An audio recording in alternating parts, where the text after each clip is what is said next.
สบายดีท่านผู้ชมที่เคารพข้าพเจ้านางอดาวนูมื้อนี้พวกเราจะพาทุกท่านไปรับชมงานตลาดนัดของคณะเศรษฐศาสตร์และการท่องเที่ยว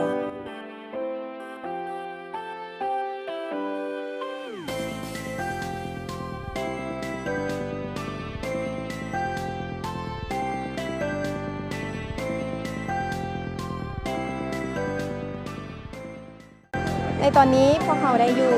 ร้านอาหารบ้านนาอาเซียนซึ่งเป็นบูธของสาขาบริหารธุรกิจทั่วไป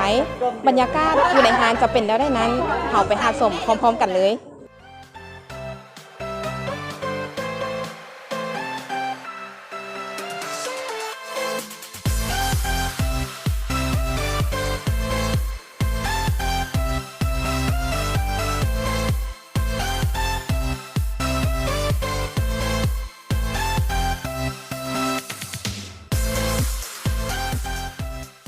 ก่อนอื่นหมดยากให้เลยค่ะแจ้งถึงหนักให้เราส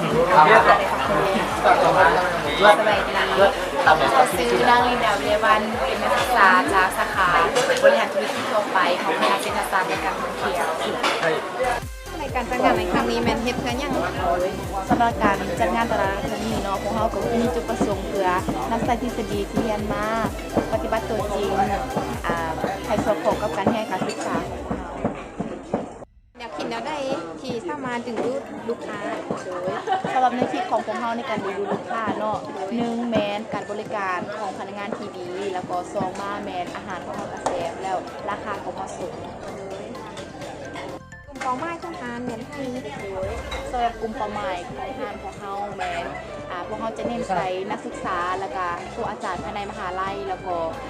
กลุ่มเป้าหมายที่พวกเราจะวนเน้นก็เป็นเกียรติให้เนาะคือว่าทุกคนทุกเพศทุกวัยสามารถเข้ามาได้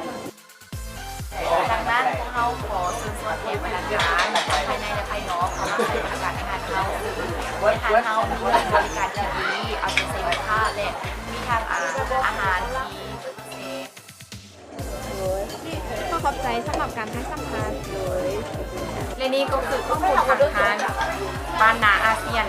ถ้าประธานใดมีความสนใจอยากทำประทานอาหารก็สามารถเข้ามาทำประทานอาหารได้ที่มหาวิทยาลัยสุพรรณวงศ์ที่คณะเศรษฐศาสตร์และการท่องเที่ยวขอบใจ